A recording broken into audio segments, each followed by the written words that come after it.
Ate by the big buck on my own property. My own dirt is down on the ground. I am bucked out in Illinois. First, it started off with Dave calling it on the full moon, and then getting into 8x on my own property that I have put my blood, sweat, and tears into literally for the last 5 years to get a deer to hit the age mark of 5.5, and he hit the ground yesterday on November 3rd.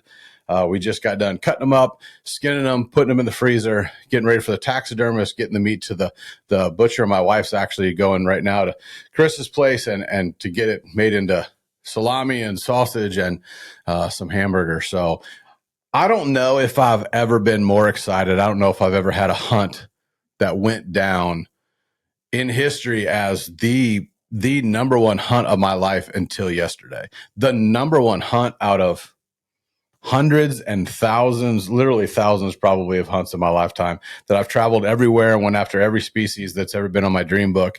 And pulling this off and being able to go in one set into literally one set, watching the tacticams, watching the cell cams, being able to go in, setting this up 5 years ago for my wife, and then being able to knock down this big buck, 5.5 years old. The reason his name was 8x was because he had always had 8 points on one side. And from a little guy, and then where I got that, where I got the first, name for him, or where I got the first picture of, I'm about ready to tell you the whole thing. If you don't know who I am, my name is Chris Brackett. I've hunted all over the country. I've chased all my dreams. I've caught them. I have had highs and lows of the hunting industry like you've never seen. I am a man of God. I love Jesus Christ. He died for my sins, and I give him glory in pretty much everything I can do. One of the reasons that we're doing this journey here, which is Chris Brackett Land Life podcast, I have my friend Kevin with me. Food Plot Kevin's in the house. He's actually been asked for by name to be more on the podcast, so he happens to be here. He's one of those friends that as soon as I killed the big boy, he was already texting me saying, I'm on my way. Is it cool that I come up? And I'm like, absolutely. This is what it's about for me. Being around friends, getting everything that you can, like out of the hunt, which is hanging out, skinning, cutting up, going to lunch. We took my mom to breakfast this morning. That to me is more about it than pulling the trigger or making a shot on a big buck. Is the culture that we're losing. The culture as men, broken men, sinful men, loving Jesus, loving on each other in a biblical way, being there for each other. And even this podcast, and even in hunting, and even in talking about what we do, it's the freedoms of whatever weapon to use. If it's legal, do it. As much as I don't like my neighbors to kill bucks until they're 5 years old, at the end of the day, if I don't like that, I better buy that property or I better move. And to be out there throwing, it's like some of the podcasts are out there throwing trash around, talking about girl and boy sports and unfair weapons of crossbow choices or bows. You know what? I would rather have me shooting at something with a bow rather than using a crossbow. But at the end of the day, in Illinois, it's what I feel the most lethal with right now, that I can spend time with my family, that I can keep my priorities right. And it's my property. It's the freedom of America still. It's what my dad over here, that's his flag. That's what he fought for. My grandfather fought for. And the fact is, it's free. You don't like it? Don't be in this country. You don't like the freedom that is, times are changing. I don't like the times are changing, but I know where I'm going, and I know this isn't my home. And I know that there's some great people on Facebook that support us. We're going live right now. If you don't follow us on Facebook, you don't follow us on Instagram, go ahead and check it out. Chris Brackett's Land Life. It's where I talk about whitetails because I love them. It's about, if critters let me and Kevin pet them, we probably wouldn't shoot them. We spend our whole lives increasing the odds of the wildlife being on our properties by whether it be native grasses or doing things to our trees or planting trees that Kevin's just incredible at, and then keeping the food for them and making sure they have all kinds of different food. And if the people right now that are watching on Facebook haven't tuned into the podcast, and the people that are on the podcast haven't tuned in to the Facebook or the Instagram, check them both out. Chris Brackett's Land Life. And we're going to say bye to our Facebook people, and we're going to get on with the podcast. How are you doing, Kevin? Are you doing good? Good. It was great to see you shoot a giant on your own property. Oh my God, dream come true. It really was. I actually teared up. Now or Now when I do it? then. I was like, there's no better feeling to build something and see it come to fruition, I guess, in front of your eyes. Yeah, fruition. I mean, I don't even know what that word is, but fruition. To watch it come to fruition. It was my wife's dad's property. We're all going to get emotional right now, but it was my dad. It was my wife's father's property, and he planted the pine tree and the pines that I was hunting in over 40 years ago with Pat, my mother-in-law, and Chuck Barnes, which has since passed on, but I could feel my father and her father in those trees with me on this hunt. It was the most spiritual. It was the most incredible hunt of my life. And I've been killing and hunting things since I was a little bitty kid. And to say that is such a big, that's just such a high mountain, man. That's a high mountain to climb. And the way it went down was I have hunted this property for 10 years and I had never taken not a deer off of it. Her dad didn't allow does be shot. He was only after bucks. My wife passed up so many bucks on that property, and we would bow hunt it. I've actually gun hunt it. And, this property is in Illinois, right in the middle of Illinois, and central Illinois, just west of Peoria. I sell land for a living. And so when I got into real estate, I hadn't really had my feet under me from doing the TV shows, from doing Fear No Evil, from doing Air Affliction. I didn't have my feet back under me after everything that had happened. But God put it on my heart that I was back to dating my wife now, Jody, after being together for a long time. And then we refound each other and gave our life to Christ. And we gave our, sex. We took that off the table. We took just really anything physical, and we put it in what we would call a safe place, because we had that and we lived together before. And so it's a really big story when it comes to my wife and the sacrifice to Christ in a biblical marriage. And so when we re-met and redated after everything happened, there's a lot of people that's like, oh, well, he found God after he got in trouble. That's just not the way it was. I found God first. I learned the gospel in the fact that I slowed down my life from being on the road 365 days a year, running around like a rock star, flying on planes across the country with the owners of these companies, and $10,000 table at the Hakkasan in Vegas after winning awards, Golden Moose Awards, and was one of the fastest rising outdoor channel top shot on History and Sons of Guns on Discovery. All these things that were happening in my life.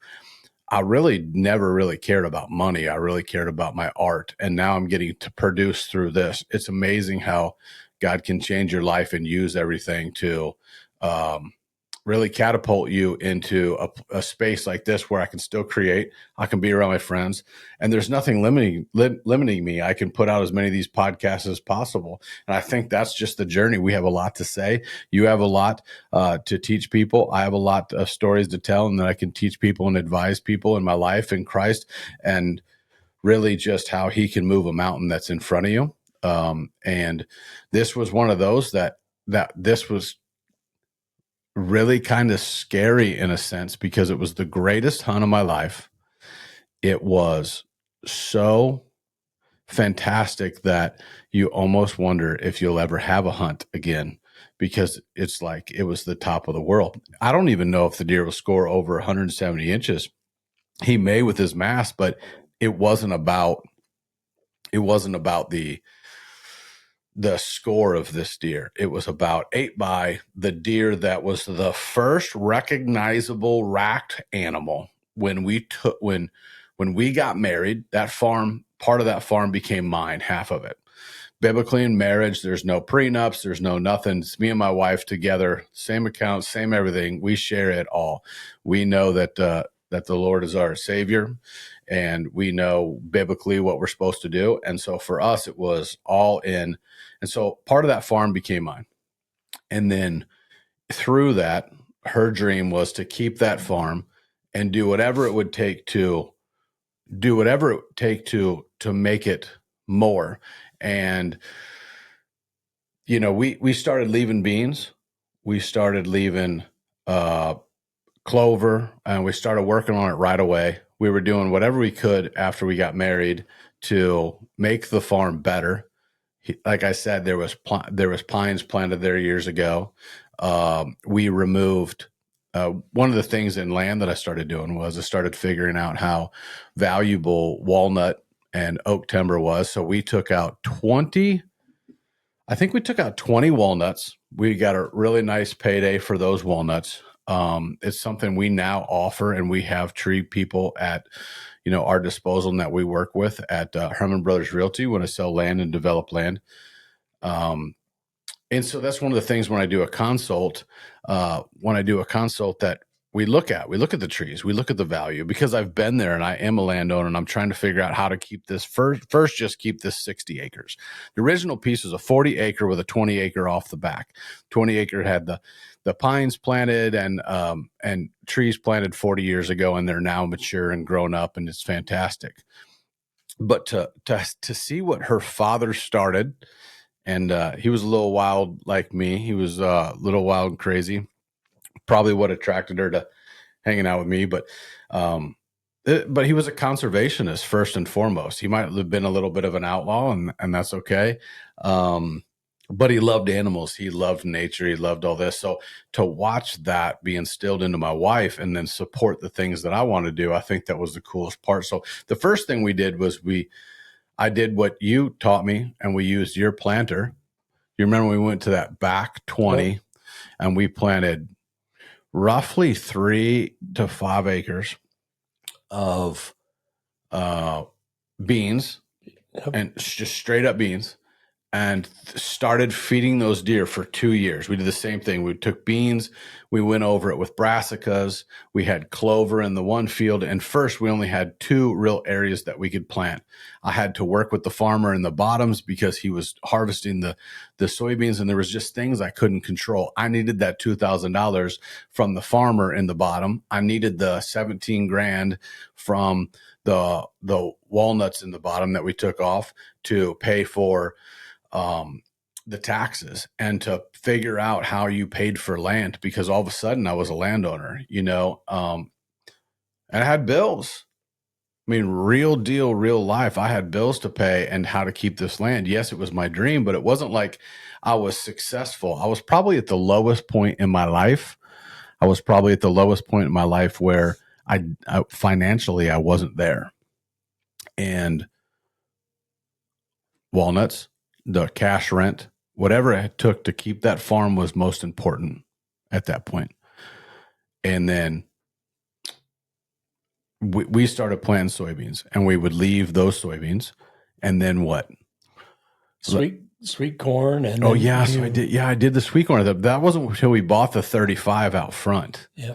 So in the original, we did 2 years of beans and we left them. We didn't kill a deer off of it. Not one deer did we kill. We planted beans over 3 acres, left them. Frost seeded clover, left it. Miscanthus wasn't even a thing yet. Yep. And these are the first 2 years. So I guess what I can say is if you have a property and you have anywhere that you can put in 2 crops, we would recommend clover and alfalfa in one area, probably half acre of clover alfalfa, because it goes a long ways. A little bit goes a long ways. Number 2, if you can pick any hard crop, I would say that hard crop would be beans, and always beans, because of the tonnage that you can get. And what we were talking about today was you don't have to put a lot into the ground, especially if you're in Illinois. Just get those beans in.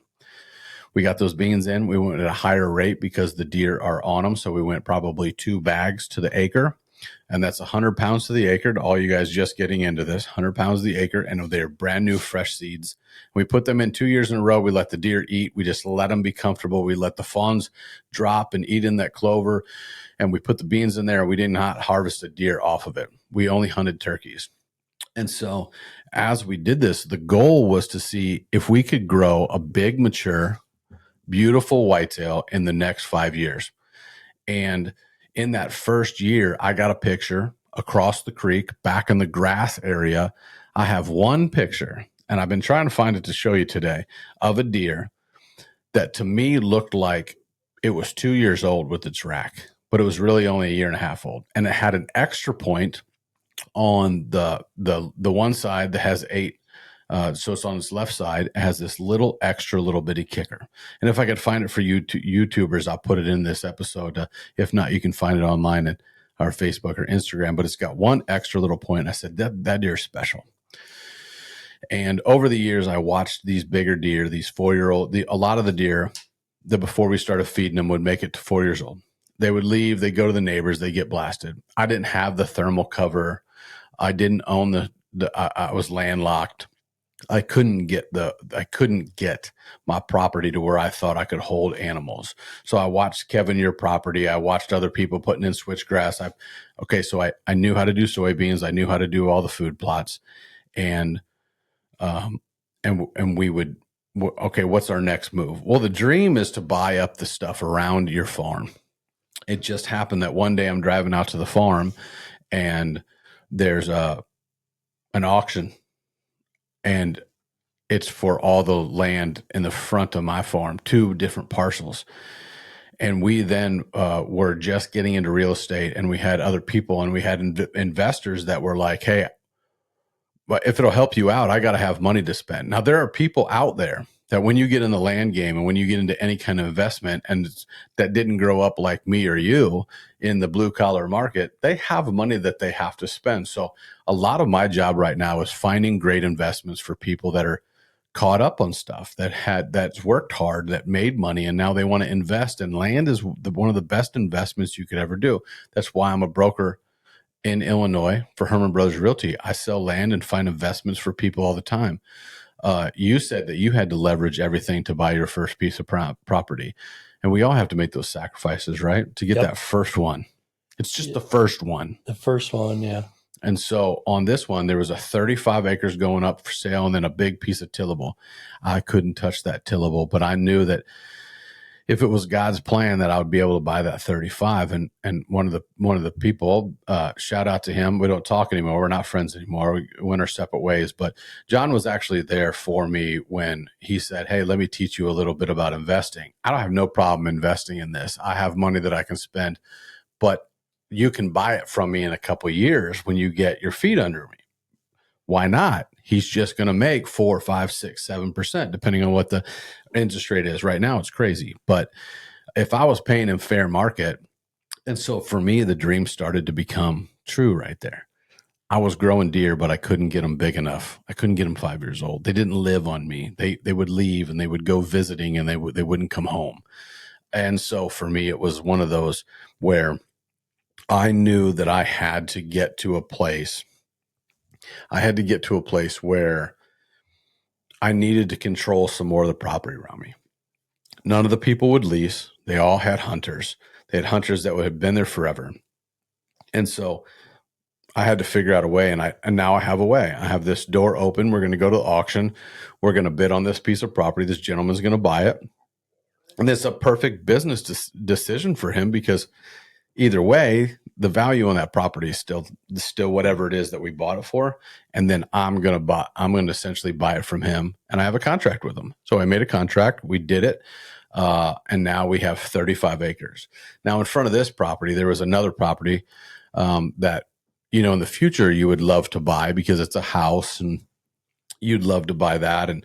And you're always thinking, how can I make this property better? Because the best investment again is land. It just truly is. They're not making any more of it. God's not making any more of it.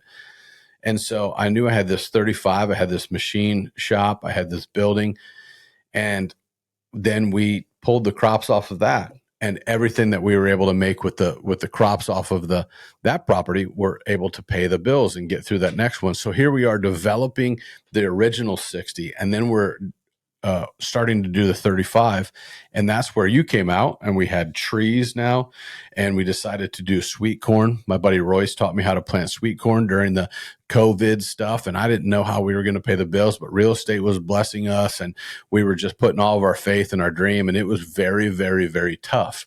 But during COVID, it's one of those things where you can plant sweet corn, you can grow pumpkins, you can do produce and sell in the state of Illinois. It's one of the things that they don't act like it's a communist state. That's actually one of the good things. And so here we are growing sweet corn, selling sweet corn. It is blood, sweat, and tear. Well, Kevin said one day you're not going to be able to plant sweet corn because you're not shooting these deer, and these deer are slowly developing this pattern like he has at his farms and he's done for years, is that these deer are going to keep home ranging on you, and they're going to feel safer and safer, and they're going to eat all your sweet corn. It only took year 3 until they ate all my sweet corn, and it became a problem. And all of a sudden it was like, well, I still don't want to kill these does. For me, it's as many deer as possible. I want to enjoy them. So we weren't shooting any does. Then we decided that even though I was going to leave $200 to $300 rent on 17 acres of this 35, that's a lot of money. That pays the taxes on this farm. I knew that investment of being able to put it into Switchgrass, my own program, experimenting on different ways to put in that Switchgrass, putting it in with a chemical treatment with pre-emerge, with using simazine, with using atrazine, with trying dual, with putting it in and then mowing it and watching it come up, to putting it in the bottoms with a no-till planter, frost seeding it. I've tried every way that you can plant these native grasses, especially switch, and then I'm able to pass that on to our clients at Game Changer or LANDLIFE. Like you're able to buy a property, and I'm able to give you that advice. I go on consults all over the country, and we literally are looking and trying to teach people how do we do what I did to my farm, because there's 2 ways to break it down. You got a 35 and then you got a 60. And really that's what breaks down in every farm. I don't care if somebody's farm's 500 acres or 1,000. It's how many of those traps on that 35, there are 3 traps. They come out in this one corner that butts up against the 60. They come out on this other corner, north and south, coming out and rounding this real brushy area out to eat the beans, and then go into the switchgrass. And then there's a back corner where when you get this other wind, you're bulletproof on all 3. And all you have to do is hunt evenings, or you can get there in the mornings, and you can walk through the corn to get to there. Well, for me, it was people could see into my farm.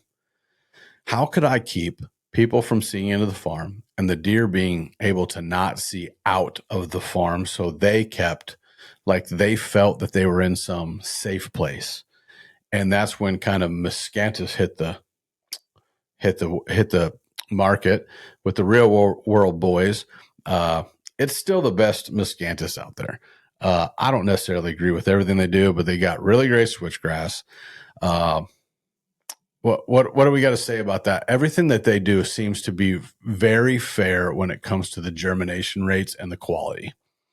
Yeah. Maybe expensive, maybe this, maybe that, but man, it really does germ well and do everything that it says as far as the quality of seed. Very consistent. Very consistent. Right. So, if you're buying it, you're paying for it. You can call Tim Sask. He's one of our good buddies. That's where I get all my stuff. So we bought and probably put 60 to 70,000 miscanthus plants in there. And now I know you guys are freaking out. Like, that's a lot of money. No, it is a lot of money. But a lot of times what would happen is I would plant the leftovers of a bag because they want to give you extra. Well, if they give you extra, because when you're putting this in, you're going to have a 5, 10, 20% failure rate. But if you learn how to do it correctly, you're going to have even less than that, which means you get left over. And then I would put that in. So I put 5 rows of miscanthus on my driveway. I put 3 rows in a few other areas. and you can't see into my farm at all right now.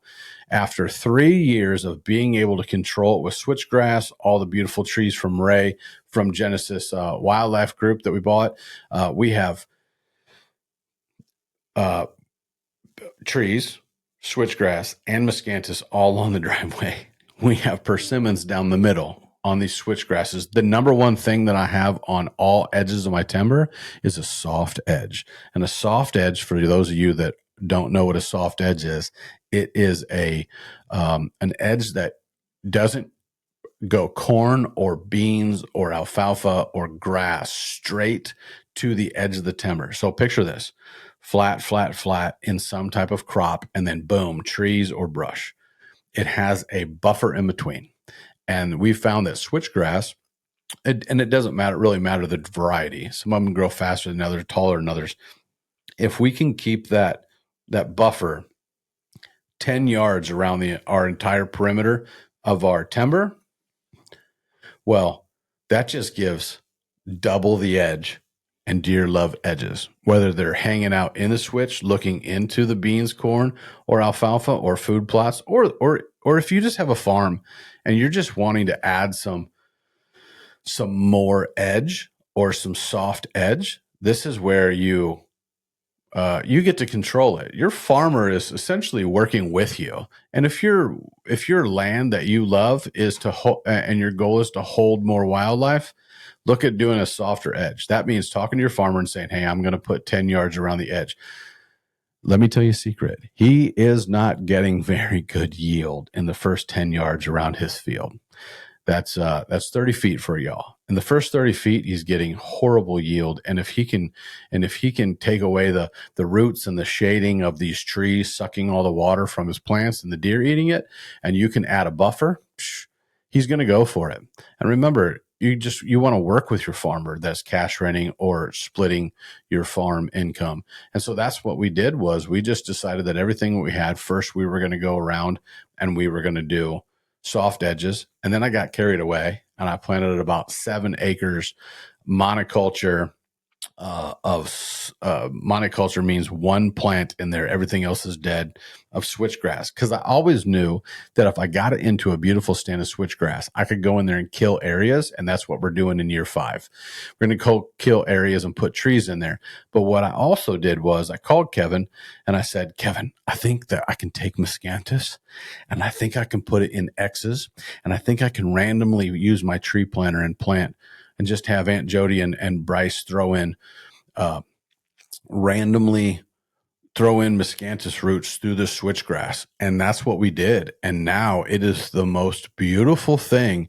You've got a 15-foot tall plant with like 3 of them. That's a wind block right in the middle of all this switchgrass.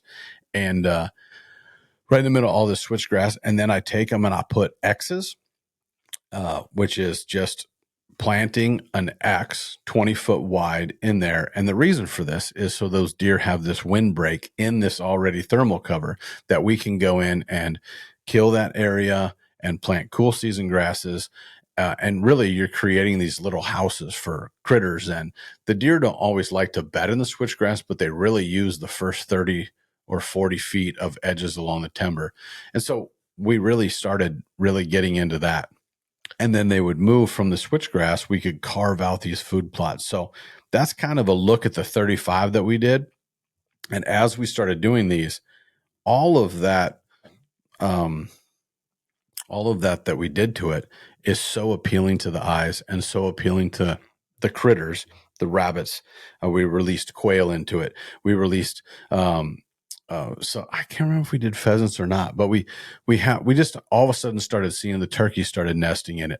We burned it after the first year. We tried everything to get this stuff up. That is kind of the game changer side where we help you plant, and the whitetaillandlife.com side where we come to your place and we teach you about how to do this. And then as that progressed, we were adding value to the property that we could sell it if we ever were in a hard spot. And I think that's the biggest deal to a lot of people is if if you're worried about not being able to afford it, you really can afford it as long as you always can sell it.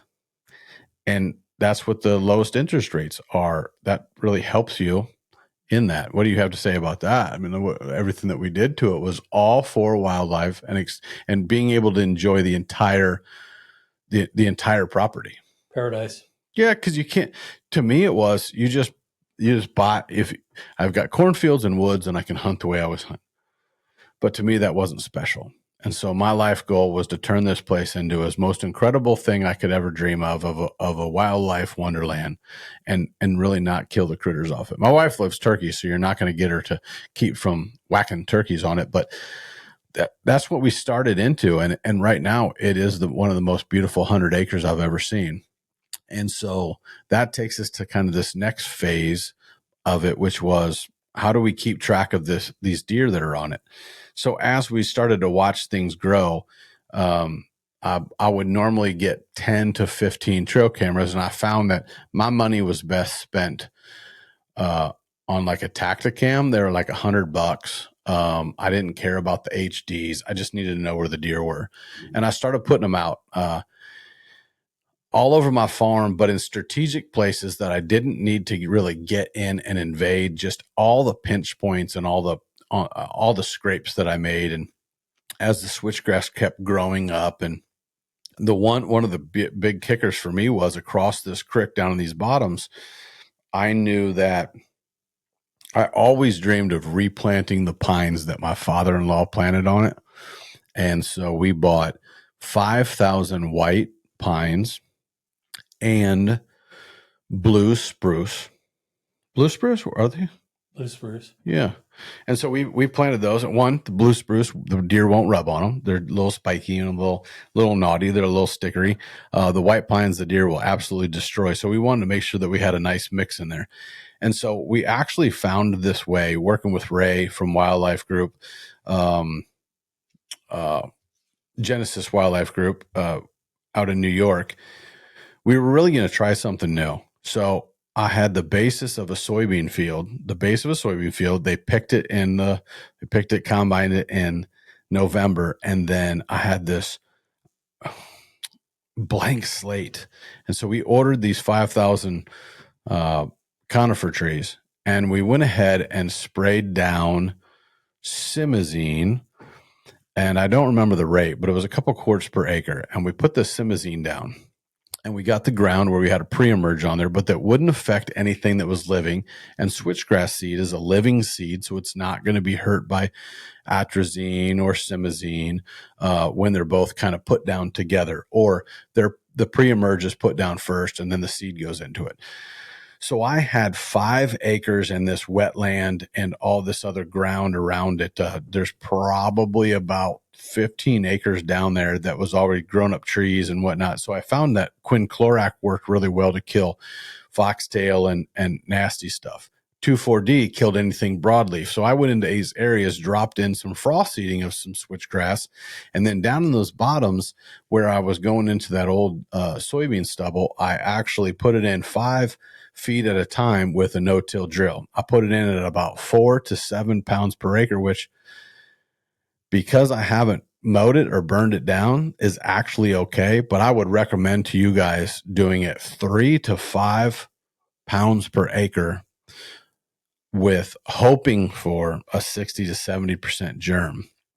And down in these bottoms, I knew I'd never get a tractor back in. So it was one and done. I needed a really good pre-emerge. I put the switchgrass in with the no-till planter. And then we went back in with the tree spade, tree planter. It's got a big cutter in front. It's got these big tires that put it together. My wife is a savage back there.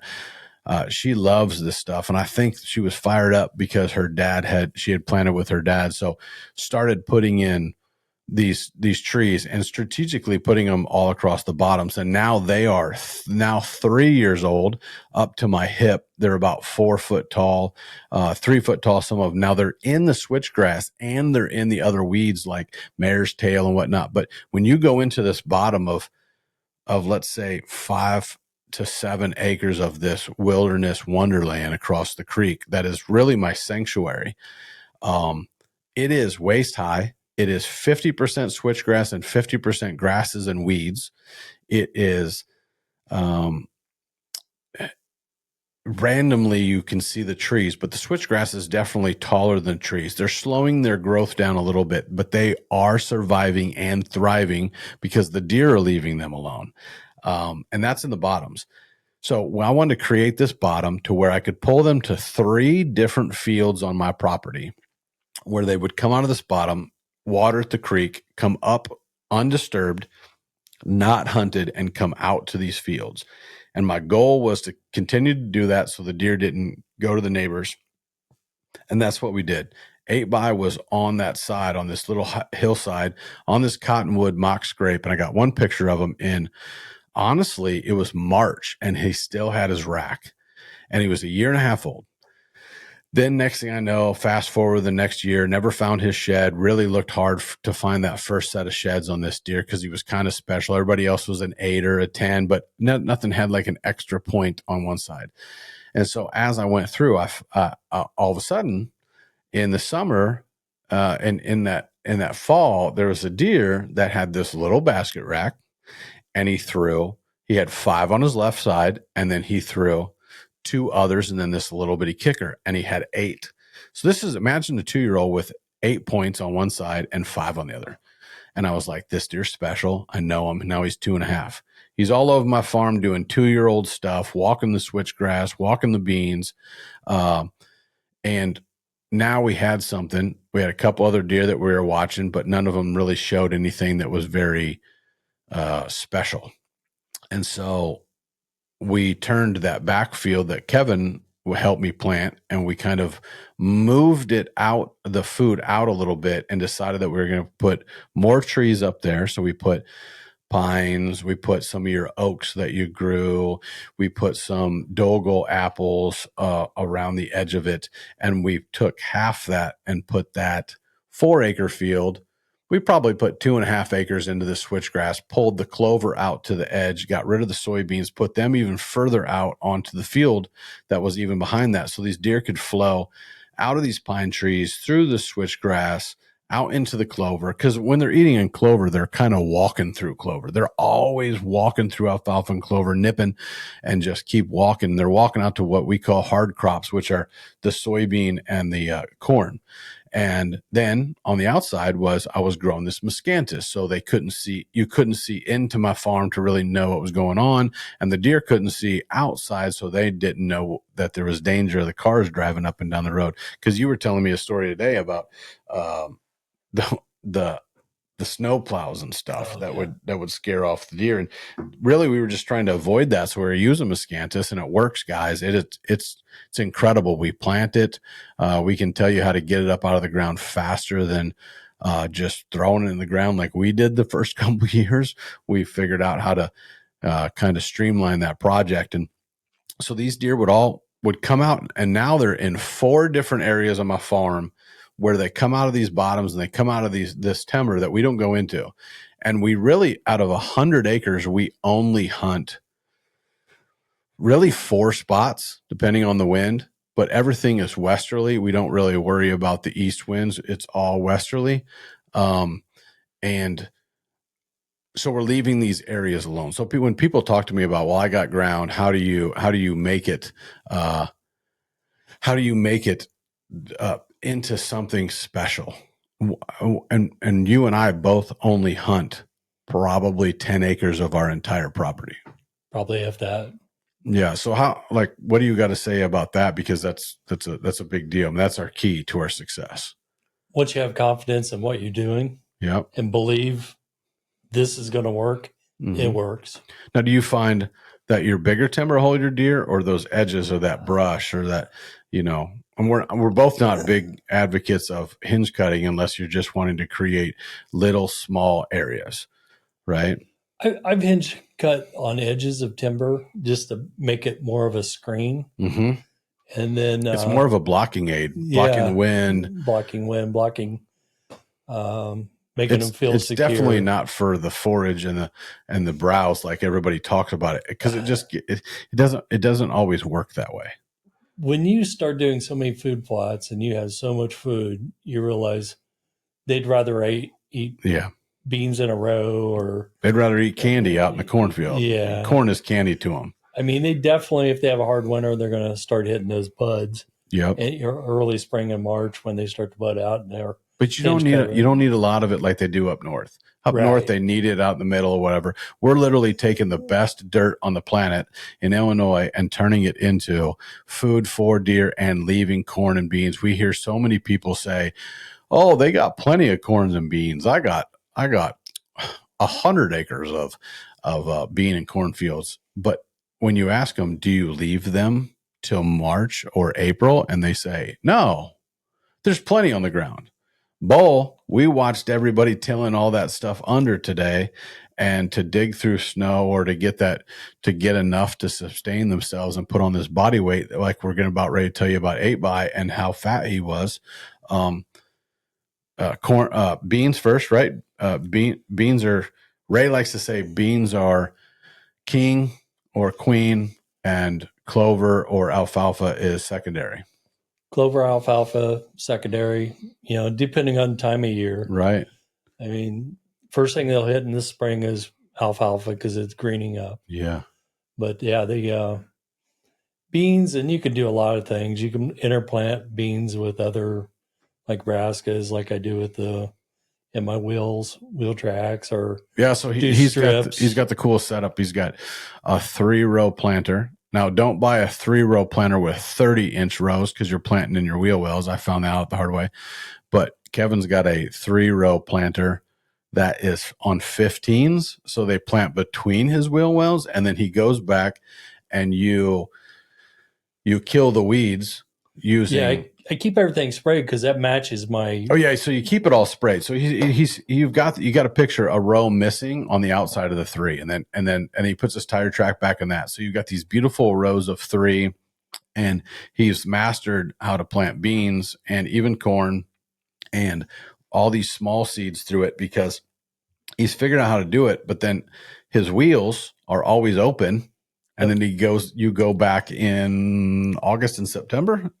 September. I've got to the point where I'm now doing July, August, September brassicas in those wheels. Yeah. So you've got brown beans. We've got pictures on Instagram and Facebook.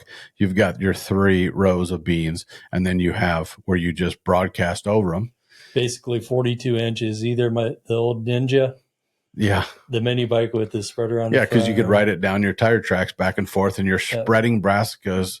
If you don't know what brassicas are, everybody, that's radishes, collard greens, turnips, those type of seeds are like a mustard seed they talk about in the Bible, where they'll about grow anywhere. You just need water. Yeah. And so they're cheaper, so you could put a lot down. I use white gold, gold fever. That's been my brassica blend of choice. And then I'll go get a whole bunch of daikons from wherever I can find them, and I'll throw them in and make it a little radish heavy. But you're just going over there. So now you've got your brassicas and you got your beans, and then hopefully you have clover off to the edge. And these are the practices that we're finding that simplifies all the craziness that you find out there in food plots. If you got 50 acres of timber or a farm with 50 acres on it, rule of thumb for us, I think we both agree, 50 to 60 acres, you better have 3 acres of beans and planted correctly. Yeah. At 50 minimum pounds per acre, we recommend 100 to even more, depending on your browse pressure. Because what is it called when beans are in the same family to where they're going to produce the same amount, whether you plant 300 or 50 pounds to the acre. Right. So they're kind of like a sunflower. It doesn't matter the pounds per acre. It's going to produce. You're going to end up with the same amount at the end. Same result. And farmers are trying to find the perfect dynamic to where they can spend less cost to put in buying the beans. And if you're planting for deer anyways, you've already burned your money because it's going right in the deer belly. If I'm going to do it, I'm going to do it right. Yeah. And what I have found throughout the years, if you do those back edges really, really heavy, if you want to save a little bit of money, the front edge towards, say, like the road. That's where you can spread your seed out. Yeah, you can spread it out because they're not going to browse it near as much. No, and the reason we're telling you to plant heavy, guys, toward the timber, because if you have one plant and they nip that bean off, that bean's done. Yeah. When they get to that early stage. And we also find when our neighbors and all of our big ag around us is planting corn that year, you might as well not even do beans because they're going to slaughter them. Or you guys got to know what you're doing, and we can help you with that. You can reach out to us, and really, so all of this that we're telling you is how we have created our food on the outside, our sanctuaries on the inside. And when a lot of people call sanctuaries, they'll take a bigger farm and they'll circle this big area, and they think like, if I leave this alone, all the deer will bed there. That's just not true. That's just not true. It's just not. You have to create these smaller sanctuaries that normally should be on your west upwind side. And that's exactly what happened on November 3rd as 8x came into these pines and coming back from the soybean field that we're talking about, didn't come back early because he was blocked from the road because of the miscanthus, and came slowly back in at about 8:45 or 9 in that morning after I had passed up a 10-pointer. So I'm going to get to that right now.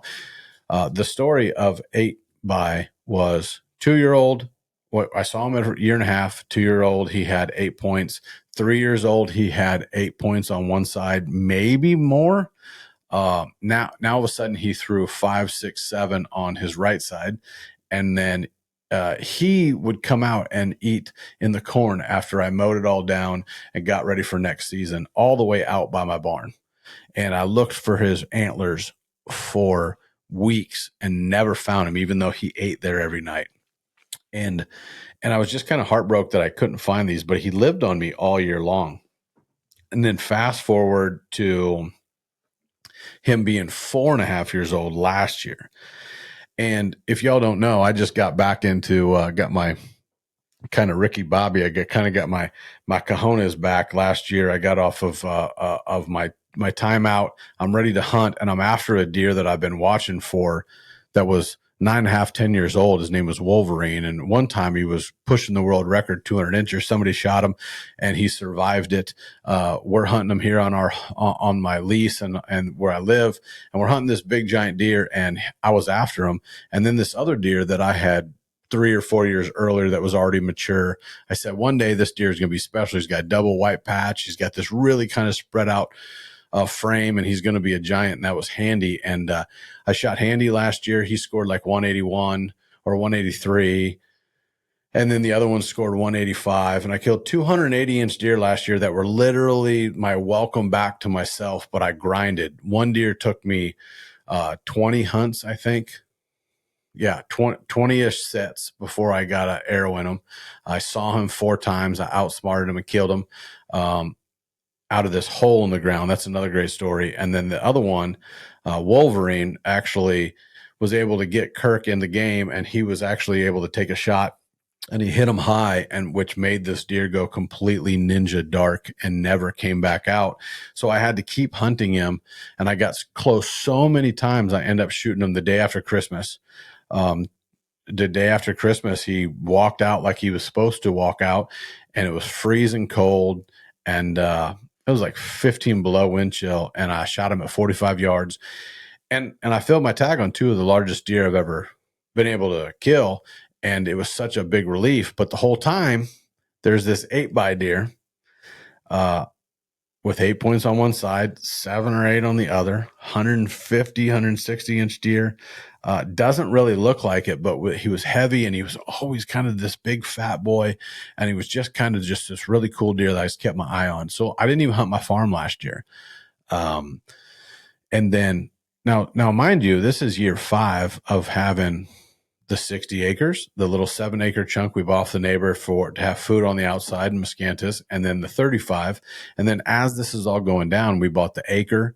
We put in the pond last year. We Airbnb that house right now. You can come stay on it and take a tour in the off season of this whole property and see all this. That's one thing we offer.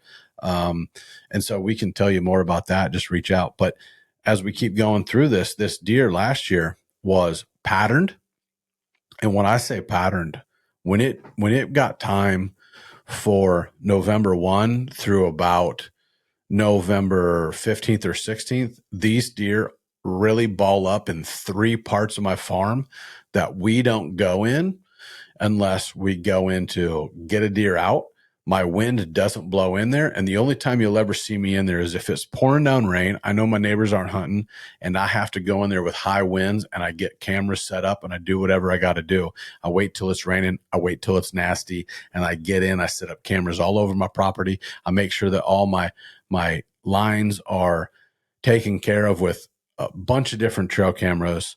So I am navigating what leaves my property, what comes in, my neighbors, keeping my neighbors honest, and then finding out which deer leave. Well, this deer just would run gamuts, and he would be up in my pines and using the core area of my farm out into my neighbor's cornfield, and then back and forth through the switchgrass. And at 4 years old, they act like racehorses, like they've lost their mind, and they run all over my farm. So at 100 acres, he was running laps every single day, and still had pictures of him in the beans and in the corn late in the season. And would you believe that he still didn't drop his horns on me? Still could not find his antlers anywhere on the switchgrass, anywhere at all. And I was kind of just heartbroken, and he's just a beautiful deer. So going into this season, in the back of my head, I'm like, I wonder if this 8x deer is going to blow up into something that these guys talk about that really chase 200s, you know, they're like 6.5 years old. And you're wondering, when is that? When are you going to finally come across that deer that's a 200, right? Was this going to be it? He's 4.5 years old, 150, 160 inch deer. He's got all the points. He's got all the extra weird stuff. He's got the genetics that you're looking for in a young deer. Is he going to get the rain? Right? Isn't that what you contribute a lot of it to early in the season? Yeah, I think rain, heat. We didn't have warm, hot. Because that blood's flowing. Right. So early in the year, when they start, he had the food. Like this deer left last season and he was so fat. And I just remember him being really healthy. And I thought, man, is this it? Do I cross my fingers? Do I finally get to hunt a 200-inch deer? This is the deer. This deer lives on me. I know he made it through the season. What's he going to be? Well, he shows up. I don't put out trail cameras till September. He shows up on a switchgrass lane I cut and threw up a Tacticam. And he's there the first night doing one cruise through, just to see what I did with the tractor on the switchgrass. He's eating green beans. He does one lap through the farm. I get him ripping up a scrape that I just made the day before. And I am blown away that he didn't explode in inches. He exploded in mass and heavy, and he kept his frame. And I just thought, man, this dude's special, but he didn't blow up. And then I thought to myself, like, I have these other big deer that I was after. And on October 4th, I shot out at 175, 180 inch deer that I really didn't have a relationship with, that was on my lease. And I just thought, well, if I tag out on these other deer, this deer is going to get to live. The neighbors might kill him. And so if you guys have followed, on October 28th, the full moon, I went into the lease property because I had gone out and hunted 8x a couple times, but I wasn't willing to go in the woods. I was hunting them on a clover field out of a blind. Actually, Kevin, you went with me one night and we saw every deer, and he was there the night before, and he never daylighted, and he was just after daylight. This was right before the full moon. And then, so I'm like, okay, well, if it hits the rut, if it hits into November, this deer is going to be cruising my farm, and I'm going to beat him in a morning up on this ridge. But we were after Dave, and Dave was on another farm, and Dave was one of them. And we've got Descendant, and I was hunting these deer kind of hard. And we end up killing Dave. We killed Dave on October 28th. The 29th, we find him. The 29th, we process him. Now we've got the 30th, the 31st.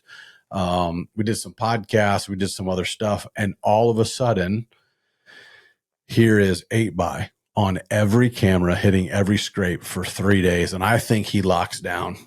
I can't find him. And then I'm hunting another property that evening.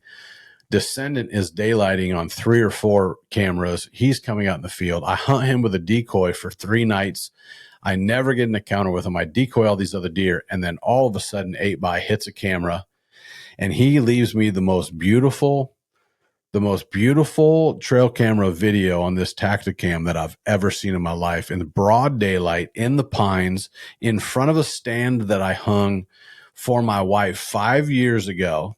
I've created this perfect scenario in my brain and didn't know if it was going to work out.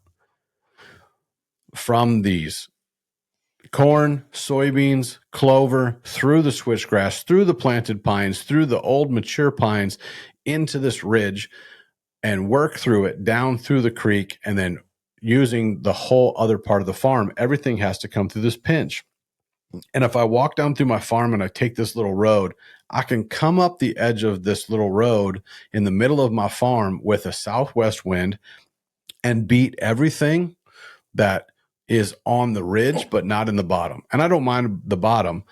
So I can creep up and get in this stand. So I'm sitting there.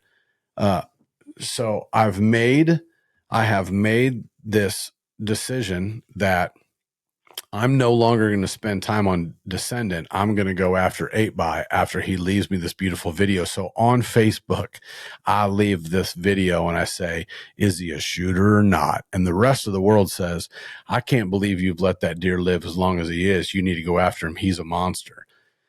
So we've got daylight video, the best intel we have. I've got the stand set up that I set up 5 years ago that I've been dreaming since I was a little kid to hunt in the morning and watch these bucks come through these pines and chase all these does. Here we are, the moment of truth. The next morning, which is going to be November 3rd, I go ahead and get all of my gear. I have to find my safety harness. I'm taking my crossbow. I haven't been shooting my bow. I'm taking my crossbow, 100% legal. I screw a brand new Rage Extreme on that morning. I drink my coffee. This is the first morning that I've hunted in over 5 years that I went in the old style, got into a stick,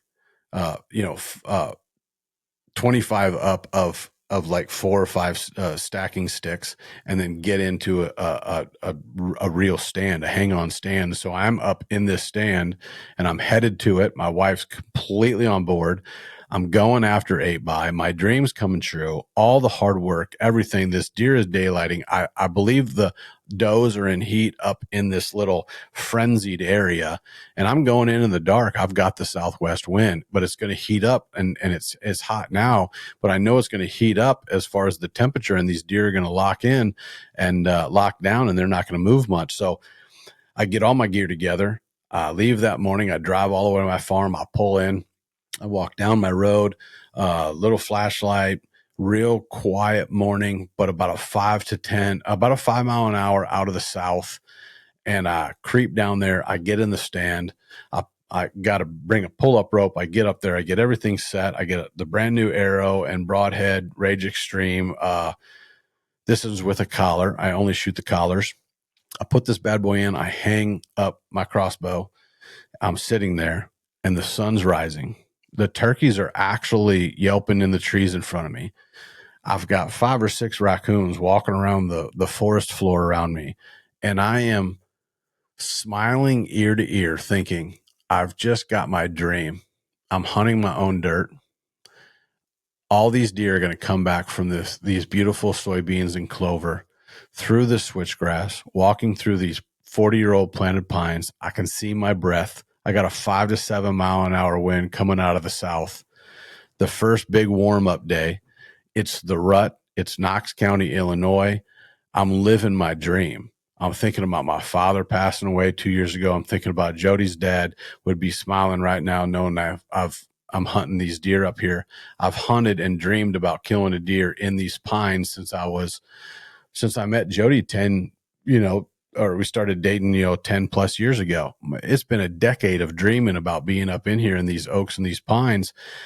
And there's a little bit of thicket to the north where, to the west on the outside where all this multiflora rose is, and there's some hinge cutting. And the first deer I see is just after shooting time, and there are 2 bucks on the trail coming to my left. They come past the turtle pond. They're walking single file, and two of these 1.5-year-old bucks pass right through me.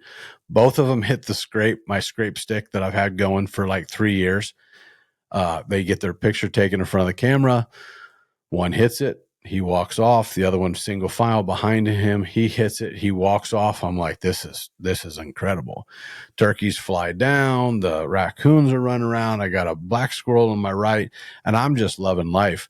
And then all of a sudden, I see some does start to filter back from my left. There are 6 does in a group, and all of them are without fawns. And I'm like, well, that if I play those odds, there's going to be somebody sniffing around. Then I start kind of going through my brain, and I think these little bucks have been with the party out in the switchgrass, and they just kind of like gave up on the party, and they're going to go walk because it's now daylight and everybody's coming back to the bedding areas. So they just left the party. And I'm like, this is going to be a really good morning. Just then the does come in. A couple of them hit the scrape in front of me at 15 to 17 yards. Here comes a 7-pointer. He's a 4-year-old 7-pointer. He'll probably still score 120 inches, and he is now head down, smelling every step, coming through the pines, and then gives a quick little head bob and chases these does, and they all scatter. And now they're scattered all over about a 50-yard area in front of me in these big planted pines. And he's just cruising around, doing his thing, making a disturbance. And then at this point, the does are standing around like they don't know what to do. They're sick of being chased, but they're actually not ready to breed yet. And I'm taking all of this in going, okay, all the deer on this half of my farm are on the highest point. They're not essentially feeding on acorns. They're not doing anything but trying not to get harassed by these bucks. The 2 little bucks are cruising like I would expect them to do. This mature deer is harassing the does, and pretty soon I see him walk off and go back to the south. And then I look up, I'm looking through, and I see 2 more deer on the other side of the water hole to my left coming into the pines to come meet up with these does. These other does, they go into the thicket in front of me, and they bed down in this multiflora rose. And then I see them stand up every once in a while. These other 2 make it back into the pines, and they're just kind of lingering. Nobody's really got a job to do or on a mission at all. And I'm taking this temperature, and I slowly watch this wind come from straight south to go southeast. And I know that east is just not good for me. So I'm freaking out a little bit. I'm about 26 foot in the air. I'm facing to the west. I can shoot everything here to my in front of me and a little bit to my left. I've ranged everything already. I can see behind me, but behind me is probably 40 or 50 feet kind of down in the valley that I had to come up. That's one of the tactics I'm using is my scents blowing up and over this 50, foot drop off ravine valley where it has this road coming up.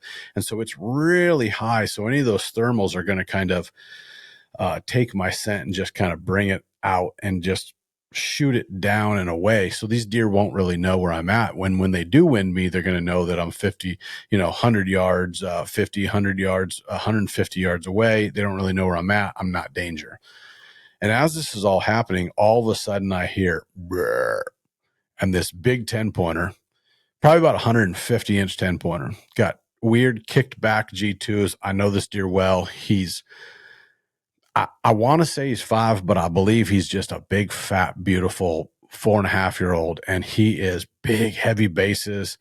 And this is an unbelievable deer. And he comes in the pines, and now he is actively chasing around and following the does. And he comes by broadside at 30, 35 yards.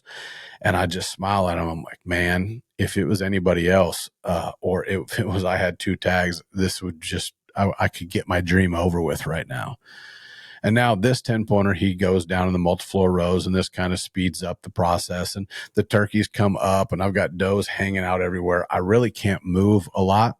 And so I'm staying really tight to my chest with my crossbow and my hands and everything. I'm trying not to move a lot. I look over my left shoulder, and there are more does moving up next to the switchgrass. I can just see the outlines of him. I watched the 7-point. Now he's about 85 yards away. He goes to my little hinge cut, like we talked about earlier, this little blockade that I've got that we use the hinge cuts to just block. And there, it creates just a little pinch point where they got to come through. This guy is like a creeper sitting at the girls' bathroom. He is crossways, sitting in the middle of this gap trail, this pinch point, waiting for does. One, he can see the whole pines and watch what the girls are doing. I'm sure he's already checked them all. And he's sitting like a creeper next to the girls' bathroom at a dance club or at like a country line dancing thing like my buddy Travis used to do. We used to go hang out by the girls' bathroom so we know all the girls and see if we knew any of them. And so we were the creepers in that thing. But here's the 7-pointer being a creeper, sitting next to this little gap where these deer are coming through this hinge cut, and he's just laying there. And he laid there for 30 minutes, and he'd get up and he'd look around and he'd lay back down in that same spot, and he just kept moving, and he was just staying downwind of the switchgrass and the multiflora rose on the edge of these pines, watching the pines. And I got to watch this mature buck do that. And I think to myself, like, I've seen the big 7, I've seen the big 10, and the only deer left that's been using this big top is 8x. He's the only deer I haven't. And I'm texting my buddies and like, have you seen him yet? And I'm like, he's the only one I haven't seen. And the wind's really warming up, and I'm getting a little bit of swirling. The does, and the reason I'm telling you this is so you know what the deer are doing.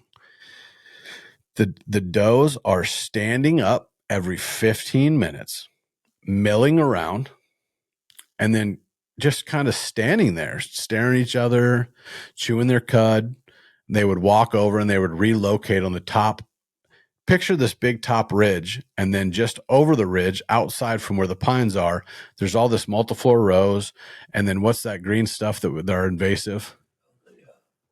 We got some honeysuckle, and then we have the other one, the autumn olive stuff. So there's autumn olives off this edge of this timber, and these deer are just kind of going into the thickest crap right off the side of this ridge. And I'm telling you this because this is still where those does are hiding right now. Those does are off the edge of these big open ridges into the thicket of everything, where they can quick get away from the bucks and they can kind of hide. Picture a rabbit hiding from a coyote. These does are not ready to make baby deer, and they're not ready to make baby deer, and they're literally hiding in these close proximity of where all the stuff's happening. They don't want to be far away from where they can see the deer coming, the bucks coming, the bucks are hanging out with them. They're all in these little areas right there. And so this is all going down. It gets about 8:45 to about 8:45 to about 9:00. And I start getting concerned because I haven't seen the big boy. I pull out my little wind checker and I give him an old, and I watch the white powder go to the right. I watch it go in front of me, and I watch it swirl back to the left. And then next thing I know, I'm like, okay, I got to get out of here. I'm going to wait a couple days, and I'm going to get back in here in the morning. This has been a dream come true. I felt like watching the sun come up and the turkeys and all the critters and the deer, and then passing up this big buck. I felt like it was really just the greatest blessing. I smiled all morning thinking about our dads. And man, you have one of those moments where you're just kind of in your zone. And for me to check that wind and then immediately turn around and look behind me and check all locale to then make a decision, should I get out of here, is just something that's second nature for me. So I pulled this little wind checker out. I'm still sitting down, puff, puff, puff, the wind swirling. And then I'm like, I'm going to give it one more glance around. I look to my left behind the tree, and there's 8x standing on the second little bluff below the little watering hole pond. We call it the turtle pond. He is standing on this ridge, and in this ditch 50 feet, 60 feet below me in the lowest part is this fawn. Well, I should say small doe. And this doe is down there drinking water and eating maple and oak leaves like they're popcorn, sticking her tongue to them and eating these little leaves. And he is standing on the hill, and he is looking pretty much underneath me up in the pines. And there's no does up there, but of course, I'm sure he can sense them or knows they should be there. He's looking back and forth. And now I'm able to pull my rangefinder out. And if you don't know anything about me, when I go hunting, when I pull my rangefinder out, it is already in my front top left pocket. I'm a ranging maniac. And so I get that range, and I have to know, it doesn't matter if I ranged all morning, I have to know exactly what he is down to the half yard. So I start hitting the button, and it starts pulling up 33, 33 and a half, 34, 33. And I'm ranging right next to him because he's behind a little bit of, a little bit of branches, a little bit of trunk of this one little cherry tree. And so I keep hitting it, and he's watching this doe in front of him in the bottoms. He's 30 yards. He's probably 35 feet down on this next ridge. And now I'm waiting for him to give me a head to the left, a head to the right. I'm waiting for him to now lay his card down on what he's going to do. I have everything I need. I have the range. I already have my crossbow in my hand. And now it is time to figure out how we're going to make this decision and how I'm going to make this happen. And this is when really my instincts and the things that I'm pretty good at kind of come to fruition is now he's just got to make a decision. So at this point, he now turns one time to the right, just enough time that I can put my back against the tree and start pushing up with my legs, and I'm sliding up the tree enough to get my bow around the tree, and now I got him. Now I've got everything just below him. I'm looking over the scope. I'm looking over everything to look at this deer, and I'm waiting for him. If he goes right, he's 33 yards, wide open broadside. If he goes left, I've got one hole on the left side. I'm watching the doe. I'm scanning around while watching him, waiting for him to make a decision. All in a matter of a couple minutes. It seems like forever. I'm smiling, enjoying this moment, going, this may really happen. And I'm thinking to myself, okay, what pin are you going to use? What circle are you going to use? I'm going through all the scenario over in my head, and I'm smiling in the middle of it. You've heard me talk about Davy Crockett grinning down a bar. This is the moment of truth. I should be losing my mind, and I am smiling through it going, I am so blessed to have this opportunity, and I have the confidence that I'm going to be able to make this shot. And I'm like, this is going to happen. And right then, he doesn't turn left or right. He spins in place and starts walking away. And as he's walking away, I'm watching the whole. I'm really not even watching the holes through a little bit of the branches. I'm counting the steps as he's walking away, knowing that if this is supposed to happen, he's going to stop and give me a shot. And as he's walking, I'm like, 1, 2, 3, 4. He took 8 steps, and I knew he was 10. I knew he was 10 yards, all just from instinct, because I've played it over my head when I've watched other deer come in my life. That's what I play over and over. So when the moment of truth happens, so as he's walking away, I go, he's 40 yards, and he stops, and I find that 40 circle, and I've got a window about the size of a car door window to shoot through. I put it on him, quartered away. I squeeze the trigger. I watch the Luminoc bury behind his shoulder, pretty much second to last rib on the middle of his body, quartered up in his shoulder. And I watch that knock run off, sticking out of his side. He jumps off this little kind of cliff down into the creek. He runs 30 yards, runs up the other side, stops, and I watch him flip his head back, and he falls over, and boom, boom, hits the ground, and he's in the creek and doesn't move, and he's down. And at that moment was the best moment of my whitetail hunting life. I had just killed the first deer on a piece of property, a piece of dirt that has my name on it. I have watched God move in ways in my life that could never imagine, to be able to not only keep this dirt, but to make things possible for me to have this dirt, all through persevering of just keeping my head down and grinding and making sure that I was doing what he wanted me to, not what I wanted to. Surrendering with my wife and the whole property, how it all came into fruition. And there he is laying there. And I literally just sat there and I smiled and I thanked the good Lord for one of the most incredible mornings of my entire life. And I just sat there, and I'm tagged out in Illinois. 2023 season in Illinois is in the books. I have all these other deer. My big lease, my 1,000-acre lease, doesn't even have the crops off of it yet. Half the deer that I knew about haven't even showed themselves, especially in daylight. The hunting season hasn't even begun, and I just knocked down the buck of my dreams. And so I just take my time. I do a live. I share with you guys. If you want to see that video, it's on Facebook on Chris Brackett's LANDLIFE page. That whole live is still on there. I suggest that if you ever wanted to get to know me or what I'm about, that video is probably the greatest version of myself in true bliss and joy in a situation that I thought that I could never get out of where I was, not with addiction, not with alcohol, drugs, addiction, really just in a place of decisions, sacrifice, surrender, the gospel, making decisions on friends and business and making them on the right things, the hardest sacrifices of my life. And here it's all come to fruition in my dream.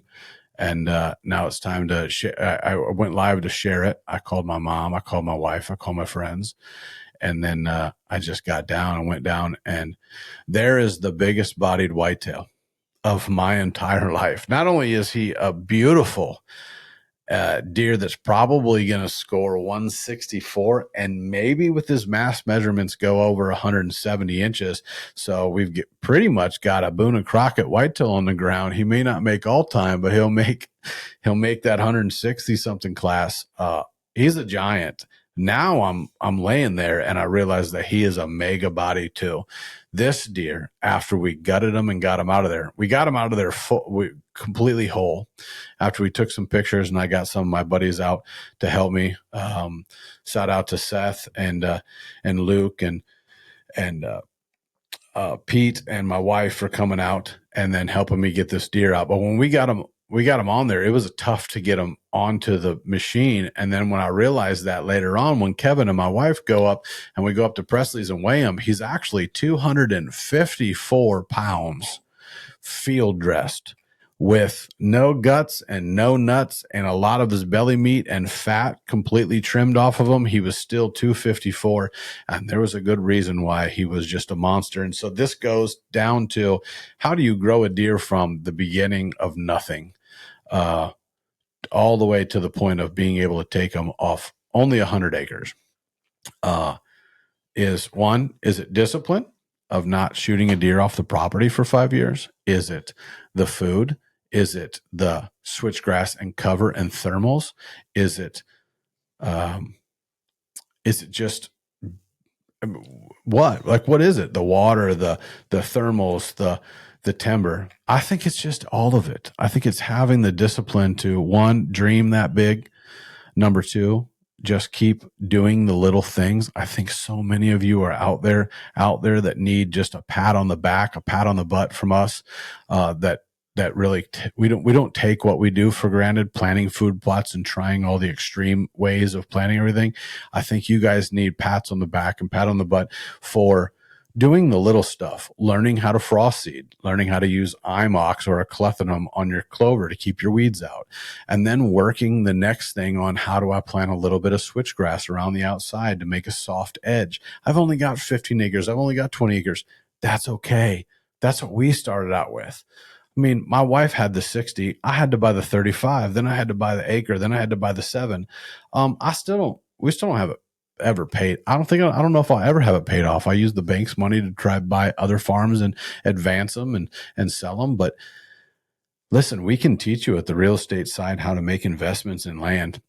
We can start out little. We can teach you how to do the switchgrass and the trees and all that. but I think all of it is contributing to how you can grow a whitetail. And so many people, I think, have the misconception of growing whitetails. It is a passion, whether you kill them or the neighbors kill them, and you have to be okay with it. You just have to be. You have to be okay with what weapons legal. You have to be okay with all of that. But it is in the process. It is in the journey. And that watching that deer, come into an area that only with cameras was I able to observe. And I watched these deer between November 1 and November 17th work the same ridge and bed with those does and keep those does corralled in that one ridge. So out of 100 acres, I have 2 acres of my farm on one side and 2 acres of my farm on another side. And those 2 spots are where I would go if the wind was right and the temperature was right and I was after a certain deer on my farm. He will be there at least once in daylight every 2 days. And I think the key is being able to set up as many of those traps as your farm will hold. And I think if you have 1, you can create 2. If you have a big enough farm and you have 2, I think the goal is to create 4. It is not brain surgery or rocket appliances. That was a joke. That was a dad joke from this. We've been telling dad jokes, but it's not rocket science. It is little step after little step. We can help you at LANDLIFE. We can teach you all these things. Just keep working at it. And 8x is just a dream come true. The tactics right now in November, guys, I have shot both of my bucks in stands that are in the timber or in really grassy, nasty stuff, both of them, because here's number one why. They're not coming out to the food plots and eating. You're not going to see these 5, 6, 7, 8-year-old deer coming out to the food plots eating. You may catch them cruising down the edge of a field because they're trying to make a quick getaway to go to the next bar to check out if there's any hot chicks there. You may be getting a brawler, 5, 6, 7, 8-year-old deer to come out in daylight because he wants to fight. That's when your decoys come in. That's where we've been talking about decoying and rattling and giving them the old snort wheeze. This is where you're still in fight mode, but these are the tactics that you need right now. If it is hot, and it is hot right now in Illinois, it is 70 degrees out there. If it is hot, but that wind is out of the west, that wind is out of the south, that wind is out of the north, and it is consistent, go hunt. Get in the shade, get in the edge of the timber, play the wind, and just enjoy it. Here's what I can tell you about if you just travel. So many of my friends, the Hortons just came in. They just rolled in. A couple other people. I got people staying in my Airbnb. They're hunting their farm. So many people are hunting right now, and they're like, "Well, what do I do?" And I can tell you this. I can tell you that if you have only a few days to hunt, just be out in the timber, get in there deep, get in there in places that you maybe wouldn't go. I right now for the next 5 or 8 days, probably till November 8th, man, I don't know if I would be really in these pinch points because I haven't seen this super crazy cruising, fired up, pissed off deer running around, panting, being crazy. I haven't seen that from the 4 or 5, even 4-year-olds. I haven't seen it yet. But I can tell you the 3-year-olds are doing it. They're getting stacked like cordwood. But I think if you want to get these bigger deer, you kind of get these doe bedding areas and you go, well, what is a bedding area?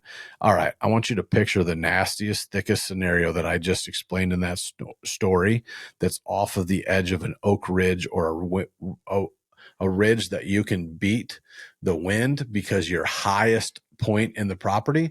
Off the edge of the highest ridge point in your property is where I would be sitting right now with this hot air. Do you condone that, Kevin? That's where I would go. One, we just proved it where that's at. Number two, they got to drink. If it's this hot, they got to drink. If they're chasing does at all, getting worked up, they got to drink. They're at one point or another, they're going to go down to the creek. If all you got's a bottom, make sure you can get away with it with your wind. You may blow up your spot, but they got to drink. Here's what I can say about this too. If you only got a couple days, I know I just said this over. I'm just going to get back on track. If you've only got a couple days, 3 or 4 days to hunt, go ahead and hunt it out, right? I just established that. And those are suggestions of where I would hunt. If you're wanting to be incognito and you can hunt for a longer period of time and you're going to play I'm going to sit on the edge of the field and wait for a buck to come to a scrape game, that's a good move, but you're going to have to play that card over and over for the next 5 to 7 days. If you are going to hunt the next 10 to 15 days, let's say the hot word is rutcation. I want to play the rutcation. I have taken 14 days off work. I'm going to hunt every day and grind. Let me tell you something from a grinder's point of view that did it for a career. Your mental state will 100% be affected by what's going on. Your happiness, this buck or this hunting will become an idol. If you're able to keep your cool, and I'm not able to keep your cool and hunt 10 days in a row and have patience with your wife and patience with your family and patience with your job and patience with your employees or your employer, then by all means do it. But you are a better man than me and you got the patience of Job. Most of us are going to need to break the monotony.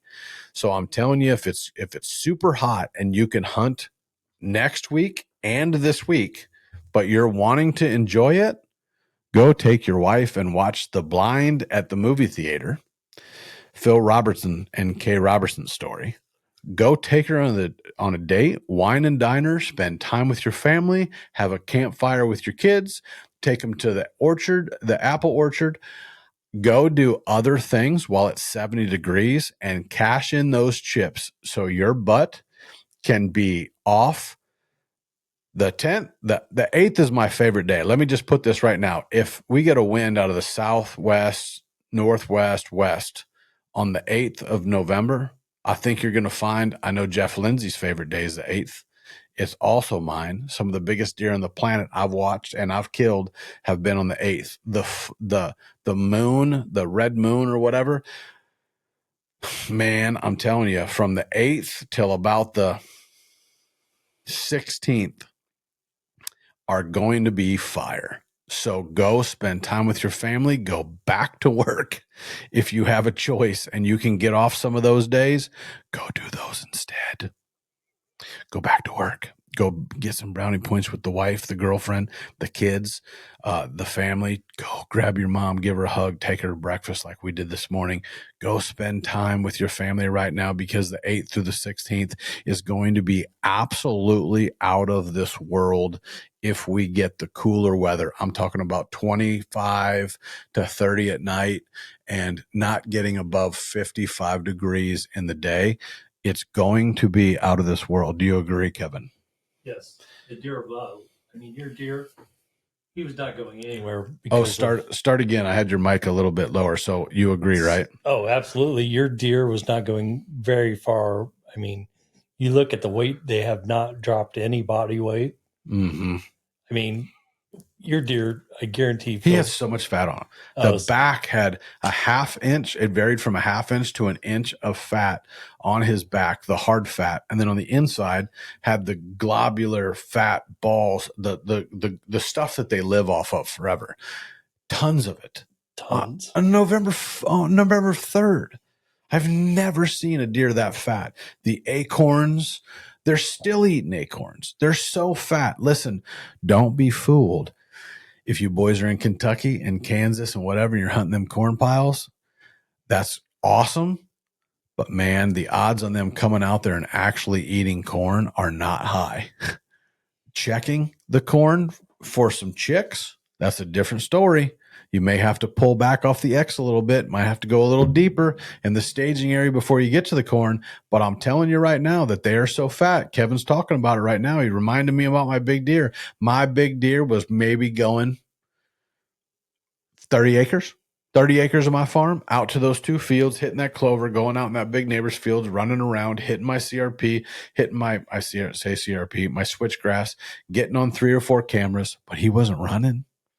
He was working scrapes. He was the boss of the palace. He knew he had his little ridge. He knew he had his water. He had his little harem. My neighbors were hunting pretty hard. I have a lot of pressure from my neighbors.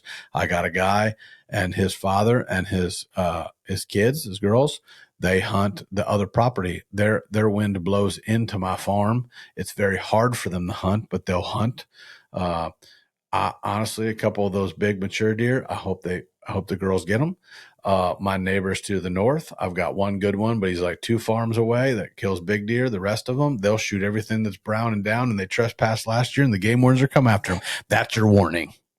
The game wardens have already been reported for you trespassing and pulling your deer off my farm after I told you that I would come get it. And yes, we have it all documented because there's cameras. And things are GPSed and pictures are GPSed, and you guys are screwed. So game wardens have been reported. If you hunt north of me, you will be in trouble. And then the guys to the south, I got one good neighbor. And I think he leases the other stuff. I really don't know the status over there. I don't know the guys to the other side, that where my deer go out and come. A couple of them go up to one of Jody's friends, and he killed one of those big deer that was on our farm. And then one of them got wounded last year. So I don't really know how much they're cruising, because I'm not getting any new bucks. So I really think that if we're doing this little, what's happening in November right now, these bucks aren't doing it yet. Like, they're doing it, but the does aren't leaving to go feed. The bucks don't have to go anywhere to feed. Find out where you're getting pictures of the deer. And if you're getting pictures of deer, they're not going far, because they're not running around. They're not going to food. Go be the trail camera. Go observe. Go be in the woods. Listen. Watch. And you can start creeping in. This is where having multiple stands up from years in past, like I had both the stands I hunted this year were the first times I had ever been in them, but I had put them up in years previous, and I had maintained them for years like this.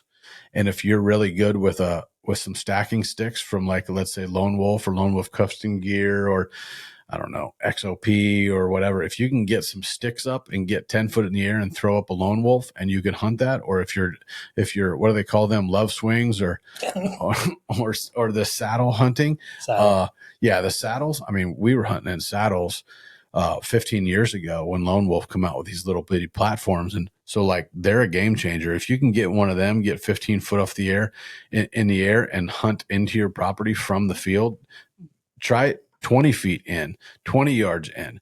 And then if you're seeing something work up on the ridge, don't be scared to move that next morning. Or if the deer dissipate and they go back to bed, slip in there and move again.